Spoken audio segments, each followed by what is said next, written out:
석유 같은 경우가 어느 순간 사용의 정점을 찍고 우리가 이제 그 산업의 효율성보다는 인류의 생존이 걸린 기후위기를 좀 대비를 해야 되는 거 아니냐, 이런 생각으로 봤었을 때는 아무래도 그 석탄에서 석유로 넘어갔었을 때처럼 석유에서도 이제 무탄소 에너지라든지 깨끗한 청정 에너지로 넘어가는 이 지금 과도기에 있다라고 보는데, 앞으로 좀 지는 에너지가 좀 아닐까. 애플이 스마트폰을 잡으면서 핸드폰 시장에 강자로 우뚝 선 것처럼 아마 에너지 시장도 그렇게 될 가능성이 높다라고 생각을 합니다. 태양광 산업이 전도 유망하니까 나는 태양광주를 담을 거야. 굉장히 위험한 생각이라고 생각합니다. 태양광 발전을 저 같으면 안 살 것 같아요. 그 대기업의 1차 벤더들의 상장사가 어딘지 파악을 해보고, 1차 벤더도 규모가 크다 그러면 여기에 밀접하게 연관이 공급망 쪽으로 연결되는 중소기업들이 있나, 상장사들이 있나,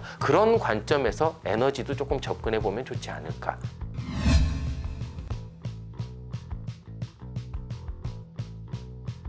특별한 경제 강의 머니 특강. 안녕하세요, 주식 초등학교 여러분. 저는 오늘의 특강을 맡은 머니투데이 방송 예면석 기자라고 합니다. 우리나라는 수출국이잖아요. 이제 수출로 먹고 사는 나라인데, 어떤 책에 보니까 수출국이 가져야 될 조건이 3개가 있더라고요. 첫 번째 조건이 제품을 만들 수 있는 글로벌 공급망에 잘 접근을 해야 돼요.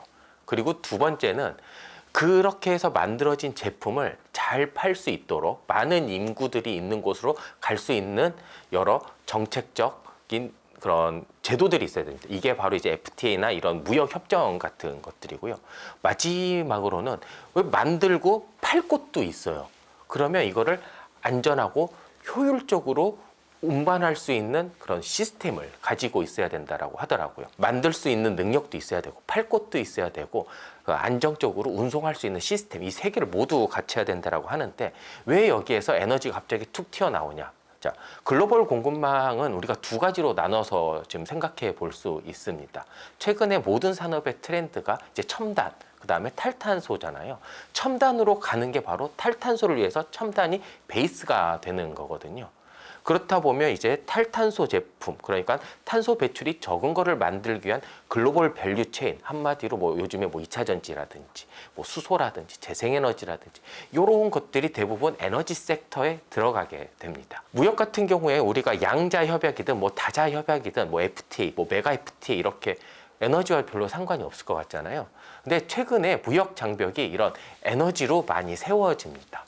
내가 제품을 팔고 싶어. 유럽에 팔고 싶고, 미국에 팔고 싶고, 어디에 팔고 싶은데, 유럽에서 갑자기 우리는 너네 탄소 발자국을 제출해라, 이런 내용도 많이 있습니다. 거기에서도 분명히 베이스는 너네들이 얼마나 많은 무탄소 에너지를 사용하는지, 이런 게 좀 나올 수 있거든요. 자, 그럼 마지막 3번째, 운송 시스템과 에너지는 무슨 관계냐? 우리 조선업을 한번 보시죠. 항공도 한번 보시죠. 조선업의 최근 트렌드가 뭡니까? 무탄소 에너지원을 이용을 해서 배가 나오는 겁니다. 그래서 암모니아 추진선, 수소 추진선, LNG 추진선, 이런 것들이 좀 주목을 받고 있잖아요. 그거와 더불어 이런 에너지를 나눌 수 있는 운반선. 항공 같은 경우에도요, 탄소 배출이 적은 쪽의 연료를 사용하기 위해 많은 노력들이 있습니다. 당연히 운송도 기본이 에너지가 되어야 된다는 거죠. 우리나라가 수출 대국으로서, 아니면 수출 중심 국가로서 이렇게 성장을 하기 위해서는 에너지에 대한 이해, 그리고 이런 에너지가 바뀌어가는 추세를 알아야만 우리가 주식으로 뭘 투자를 하든 기업의 미래를 보든 이런 거에 대해서 조금 더 쉽게 되지 않을까라는 생각이 듭니다. 그런 의미에서 에너지가 굉장히 중요하고, 특히 주식을 하시는 분, 특히 초보자일수록 이런 것들을 조금 잘 보고 산업적인 이해도가 높아야지 첫 번째 실패를 하더라도 2번째, 3번째 도전에서는 어느 정도 성과가 나오지 않을까라는 생각이 듭니다. 제가 주로 이제 에너지 이야기를 많이 할 때 나누는 기준이 됩니다. 우리도 산업을 할 때 사양산업도 있고 전도 유망한 사업이 있잖아요. 그런 것처럼 사양산업, 그러니까 지는 에너지라는 표현을 좀 합니다. 이거는 이제 전통적인 에너지, 우리가 지금까지 많이 썼었는데 앞으로 안 쓸 에너지를 통틀어서 이제 지는 에너지라고 보통 표현을 하고요. 뜨는 에너지는 지금부터 과거 몇 년 전부터 계속 성장세가 높은 이런 에너지원을 저는 이제 흔히 말하는 뜨는 에너지라고 얘기를 합니다. 지는 에너지의 대표적인 게 이제 원유, 석유 뭐 이런 것들이 있을 것 같고요. LNG도 포함이 될 것 같습니다. 제 생각에는. 그리고 이제 뜨는 에너지 같은 경우에는 뭐 재생에너지, 뭐 2차 전지, 수소, 원자력은 뭐 물음표로 하겠습니다. 아무튼 이렇게 여러 종류의 이제 새롭게 주목받고 있는 에너지를 흔히 얘기하는 이런 뜨는 에너지로 표현할 수 있을 것 같습니다. 우리가 산업이 발달하는 그런 역사를 좀 보면 좀 명확하게 나올 것 같습니다. 어찌 됐건 처음에 이제 농경 사회, 그러니까 그때 정말 무탄소 에너지로 들어간 거죠. 우리의 인력으로 했었던 거니까. 거기에서 이제 첫 번째 산업혁명이 일어났었을 때 석탄을 이용을 해서 대량 생산 체제를 갖추게 됩니다. 이산화탄소가 엄청 많이 배출되죠. 그 다음에 석탄보다 조금 더 효율이 높은 석유의 시대가 온 겁니다. 그러면서 석탄의 사용세가 조금씩 줄어들고 있으면서 석탄이 어느 순간 사양 에너지가 되고 있죠. 그리고 최근에는 석탄 발전소를 기후 문제 때문에 거의 없애는 추세이기도 합니다.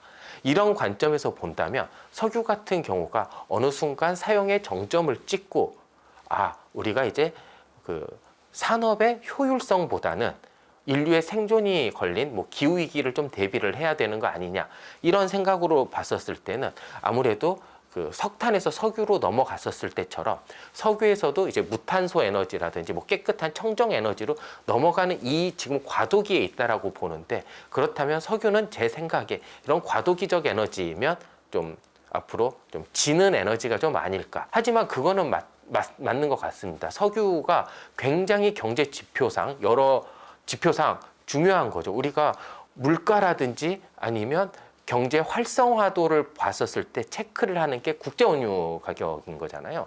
그러면서 예를 들어 지금과 같이 중동 정세가 좀 불안하다 싶으면 중동발 국제유가 상승이 예상된다라는 게 지난 한 몇십 년 동안의 규칙 아닌 규칙이었습니다. 근데 최근의 상황을 조금 보면 중동에 굉장히 불안한 정세가 이어짐에도 불구하고 국제 유가가 크게 흔들리는 모습을 많이 보이지 않고 있습니다. 과거 같은 경우에 국제 유가를 흔드는 플레이어들은 그 비중이 막 높은 나라들은 아니었습니다. 예를 들어 뭐 리비아라든지 이런 나라들이 뭐 쿠데타가 일어났다든지 독재자가 막 했었다든지 이렇게 하면 국제 유가가 폭등이 됐었거든요.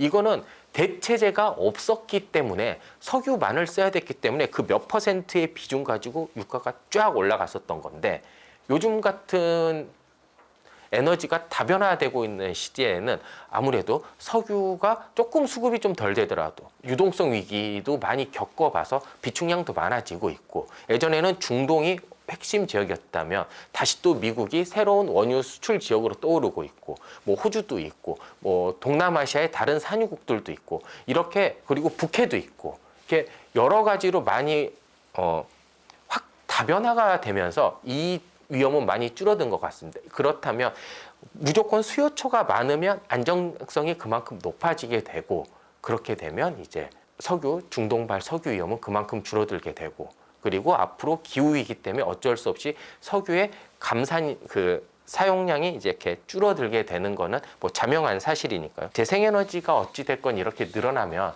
석유의 생산량이 하루에 400만 배럴 정도가 낮아진다라고 합니다. 이거는 그냥 단순히 우리가 운송용 부분에서 하게 되는데요. 400만 배럴이 얼마만큼의 양인지 조금 궁금하잖아요. 전 세계에서 지금 운행하고 있는 휘발유, 석유, 선박 이 모든 에너지의 10%가 조금 안 되는 양입니다. 그러니까 굉장히 많은 양이 현재도 대체가 되고 있고 앞으로도 대체가 가속화될 것으로 보이고 있기 때문에 이렇게 운송 부분 한에서만 보더라도 석유는 지는 에너지, 그래서 다양한 에너지가 될 수 있기 때문에 이렇게 표현을 하는 겁니다. 하지만 그럼에도 불구하고 석유의 쓰임새는 뭐 에너지로만 쓰이는 게 아니라 이런 석유화학 제품의 원료로도 쓰일 수 있고 여러 가지 활용도가 많이 있기 때문에 뭐 석유를 무시하거나 그런 게 아니고, 지금 뭐 이런 단순히 에너지원으로 봤었을 때 조금 비중이 줄어들 수밖에 없는 에너지원이다라고 생각이 듭니다. 현재 발전량에서 보면 석탄이 압도적으로 높아요. 왜냐하면 싸고 효율이 좋기 때문에. 왜냐하면 석유는 너무 비싸거든요. 이거를 발전소로 만들기 위해서는. 그렇기 때문에 이제 발전 분야에서는 석탄이 압도적으로 많은데 이게 급격하게 다른 에너지원으로 대체가 되고 있습니다. 뭐 LNG라든지 아니면 재생에너지라든지, 이건 나중에 또 얘기를 할 텐데, 이렇게 급격하게 대체가 되고 있고, 수송 분야에서는 석유가 압도적입니다. 사실상 거의 100%라고 봐도 되는데, 이거를 최근 전기차라든지 이렇게 수송 분야에서 2차 전지라든지 뭐 수소차라든지 조금씩 뭐 바이오 연료라든지 조금씩 이제 차지가 되고 있는데, 우리가 뭐 2차 전지 예전에 재작년에 막 붐이 일었었을 때 했었던 게, 이 석유가 차지하고 있던 수송 분야를 다 2차 전지가 먹을 거다라는 기대감이 있었던 거잖아요. 그래서 이 기대감으로 2차 전지가 쫙 폭등을 한 그런 게 있었었는데, 아무래도 뭐 속도는 계속 줄고 있지만 포션이 계속 넓어지는 건 이제 뭐 자명한 사실이고, 그렇게 되면 아마 그만큼, 그러니까 2차 전지라든지 전기차라든지 수소차라든지 뭐 바이오연료차라든지 그런 것들이 이 수송 분야에 올수록 석유의 비중은 줄어들게 되겠죠. 그러니까 우리가 많은 분들이 해피하게 되는 상황이 오면 석유의 영향력은 그만큼 더 줄어들지 않을까라는 생각이 듭니다. 에너지가 어느새 정치와 뗄 수 없는 관계가 됐습니다. 굉장히 밀접한 관계가 됐는데,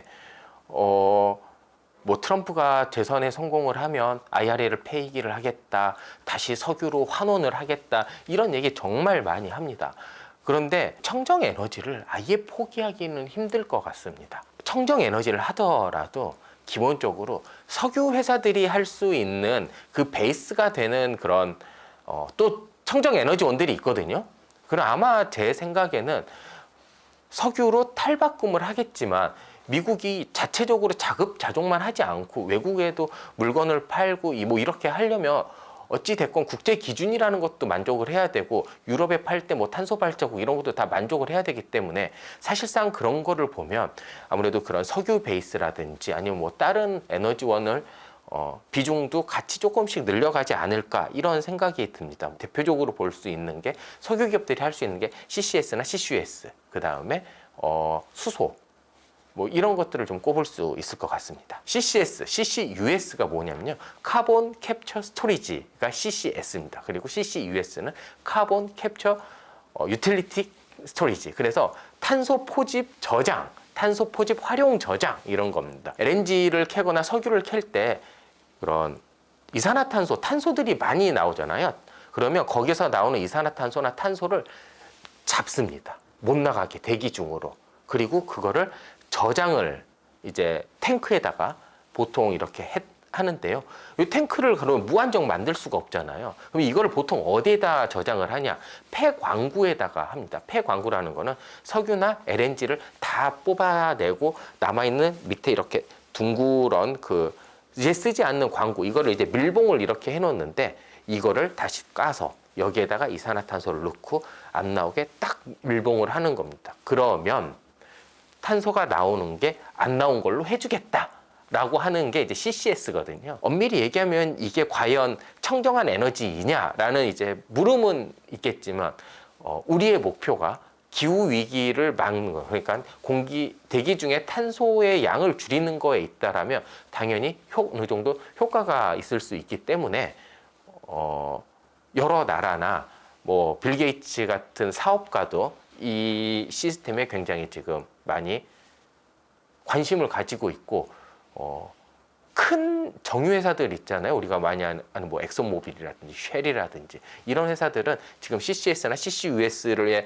그런 자기네들의 폐광구를 활용하기 위해 다양한 연구를 하고 있고, 연구 개발, 기술 개발도 진행하고 있는 걸로 알고 있습니다. 에너지는 굉장히 큰 산업이잖아요. 그만큼 변화가 한꺼번에 딱 체감되기가 굉장히 힘들 것 같아요. 우리가 사실 재생에너지가 뜬다, 2008년, 2007년, 6년 과거로 거슬러 올라가면요, 거의 20년 전부터 했었던 얘기입니다. 언제나 태양광은 주목받는다. 그리고 풍력도 뜬다, 수소 뜬다, 2017년, 18년, 19년 이때부터 나왔었던 얘기고요. 여러 가지, 그러니까 에너지는 갑자기 바뀌기가 힘든 만큼 시간도 되게 오래 걸리고, 하지만 이게 바뀌기 시작하면요, 어떤 한 계기로 인해서 바뀌기 시작하면 급속도로 또 대체가 될 수도 있는 품목이거든요. 사실상 2차 전지 광풍도 이런 에너지 전환 과정에서 나왔던 하나의 통과 의뢰 과정 중에 하나라고 보는데요. 주식 시장과 이렇게 연계를 조금 시켜야지 산업적인 지식도 의미가 있을 거 아니에요. 그러면 제 생각에는 길은 정해져 있습니다. 에너지는 탈탄소, 무탄소, 그리고 깨끗한 에너지, 그리고 환경적으로 조금 더 안정적이고 그나마 경쟁이 좀 덜하고 우리가 비교 우위에 있는 산업들을 골라 놓는다면, 만약에 뭐 저가로 우리가 좀 요즘 유행하는 뭐 저PBR 누가 뭐 그런 게 있는지는 제가 체크를 안 해봐서 모르겠지만 그런 종목들을 발굴하는 게 궁극적으로 주식을 하시는 분들의 목표인 거잖아요. 태양광 산업이 전도 유망하니까 나는 태양광주를 담을 거야. 굉장히 위험한 생각이라고 생각합니다. 풍력 발전이 많이 생길 거니까 풍력 발전, 우리나라 풍력 관련 기업들을 많이 사놓을 거야. 굉장히 위험한 생각이라고 생각합니다. 사실 산업을 조금 더 들여다보면요, 태양광 발전을 저 같으면 안 살 것 같아요. 풍력도 그렇고. 이유는 또 나중에 말씀을 드릴 것 같은데, 이렇게 좀 강론을 조금 잘 이해를 하시고 그 대기업들이 또 있잖아요. 그 대기업들. 그리고 그 대기업의 1차 벤더들의 상장사가 어딘지 파악을 해보고, 1차 벤더도 규모가 크다. 그러면 여기에 밀접하게 연관이 공급망 쪽으로 연결되는 뭐 중소기업들이 있나, 상장사들이 있나, 그런 걸 조금 확인해 보시면 좋을 것 같습니다. 예전에 이런 말이 있었어요. 우리 현대차, 현대모비스 주가 되게 안 움직이거든요. 그 삼성전자도 마찬가지고요. 그러면 그 주식 관련 주식들이 뭐가 움직이냐? 1차 벤더들이 움직입니다.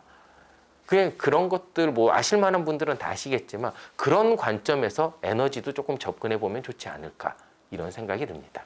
2월 7일 기준으로 WTI가 배럴당 73불, 브렌트유가 78불, 두바이유가 78불입니다. 중동에 이런 불안감이 오면 유가 100불 넘는다. 지난해 3분기 정도만 해도 그런 내용들이 조금 있었습니다. 러시아 우크라이나 전쟁 길어지면서도 유가가 오를 수도 있다. 겨울 올라오면서 올라갈 수 있다. 이런 얘기를 했었는데 우리가 한 번이라도 유가 80불을 넘어간 적이 거의 찾아보기가 힘듭니다.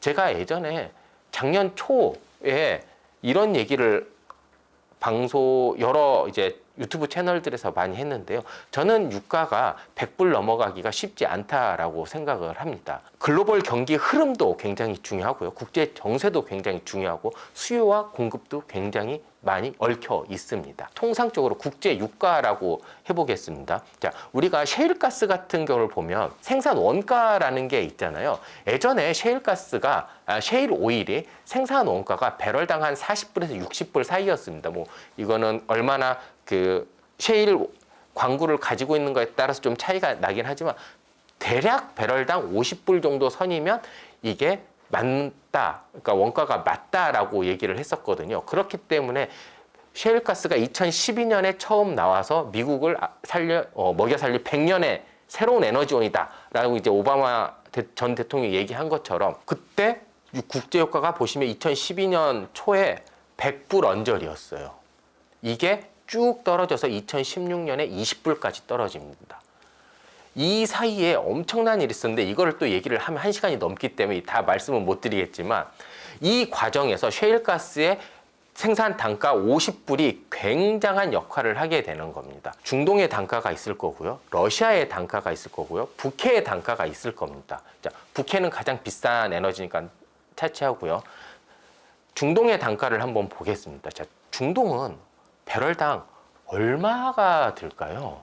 사우디아라비아 같은 거 예시를 들어드리도록 하겠습니다. 비공식적으로 사우디는 배럴당 4불이면 유가를 나올 수 있게 한답니다. 자, 그러면 여기에 이거 비공식적이라고 했습니다. 자, 그러면 공식적인 거는 얼마냐? 25불 정도가 됩니다. 25불 정도면 원가, 똔똔을 한다라는 겁니다. 자, 그러면 이 4불에서 갑자기 20불이 막 불어난 거잖아요. 그 20불이 뭐냐? 그 왕가 소유의 그 왕가를 일으킬 재정, 그러니까 왕가가 쓸만한 돈이 그 20불이라는 거고, 그 이상이 국가 재정에 이제 다 투입할 수 있는 돈이라고 합니다. 여기에서 보면 2016년에 20불 때까지 떨어진 거예요. 사우디는 어찌됐건 그 생산 원가만 아직도 남는 건데 그때 재정 적자가 엄청 심했거든요. 왜냐? 25불이 넘어가야 그 재정을 쓸 수 있는 그거를 포기를 한 거고 얼마 동안은 왕실에서 쓸 수 있는 돈마저 포기를 하고 셰일가스를 죽이기 위해 전쟁을 한 겁니다. 하지만 같이 힘들어졌죠. 그리고 지금 현재 중동, 아까 이게 뭐 인플레이션이 많이 일어났다고 하더라도 이게 많이 막 한 2배가 됐다고 그래도 한 50불 선이잖아요. 그럼 아직도 지금 7, 80불 대만 되더라도 사우디라든지 중동의 여러 왕정 국가들은 말 그대로 해피한 상황인 겁니다. 그러면 해피하지 않은 국가가 어디냐? 이란. 그러니까 원유는 많은데 지금 국제시장에 많이 팔 수 없는 데들. 러시아. 이런 데들이 해피하지 않은 겁니다. 그리고 지금은 셰일가스, 미국의 셰일가스도요, 배럴당 20불대로 내려갔습니다. 생산 단가가요. 그러면 지금 50, 70불이면 몇 배 남는 장사를 하는 거잖아요. 이 와중에 100불까지 급히 올릴 필요가 없다라는 거죠. 왜? 안 그래도 줄어드는 석유 수요가 배럴당 100불이 넘고 경쟁부에서 120불이 넘고 에너지를 석유를 대체하는 산업만 더 키워줄 수 있는 꼴이 되는 겁니다. 그렇기 때문에 그 고유가 때 재생에너지 2008년 리먼 오기 전에 150불 찍는다 막 그랬었고요. 2011년 중국이 쫙 원유를 흡수하면서 다시 120불 넘어갔었을 때 요때가 재생에너지가 엄청 뜬 거거든요. 그리고 재생에너지가 처음 떴을 때 70년대, 80년대 그 중동 오일 쇼크, 1, 2차 오일 쇼크가 나면서 아예 덴마크 같은 나라는요. 98%를 석유로 전기를 만들다가 지금은 50% 이상을 재생에너지로 바꿨어요. 이런 사례들이 있기 때문에 너무 국제유가가 높아지면 자기네들의 비중이 낮춰진다는 것을 경험적으로 알고 있는 겁니다. 그러면 그 해피한 선이 7, 80불대 선이라는 거예요.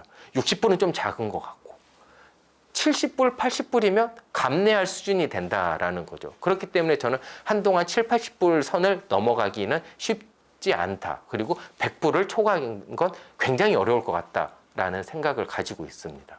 대형 정유 회사들, 그러니까 뭐 흔히 말하는 이제 에너지 회사들, 뭐 석유 회사죠. 정유사들인데 그 회사 같은 거를 보면 앞으로 석유 전망이 좋으니까 들어가야지. 이거는 정말 위험한 것 같고요. 그 대형 석유 회사, 우리나라 SK 이노베이션만 하더라도 광구 개발을 하고 정유 사업도 하지만 수소 사업도 하고요. 2차 전지 사업도 하고요. 다각화를 하고 있습니다. 그런데 그런 다각화 사업을 어떻게 뭐에다가 하는지를 조금 더 봐야 될 필요성이 있습니다. 사실 우리나라에서 제대로 된 그러니까 GS는 사실 칼텍스라는 미국 기업이랑 합작사기 때문에 잘 모르겠고요. 뭐 그러면 이제 GS 에너지라는 위에 지주사에 투자를 해야 되는 거고, SK 같은 경우가 에너지 지주사 이노베이션 밑에 이제 에너지도 있고 석유화학도 있고 온도 있고 막 여러 가지들이 많이 있잖아요.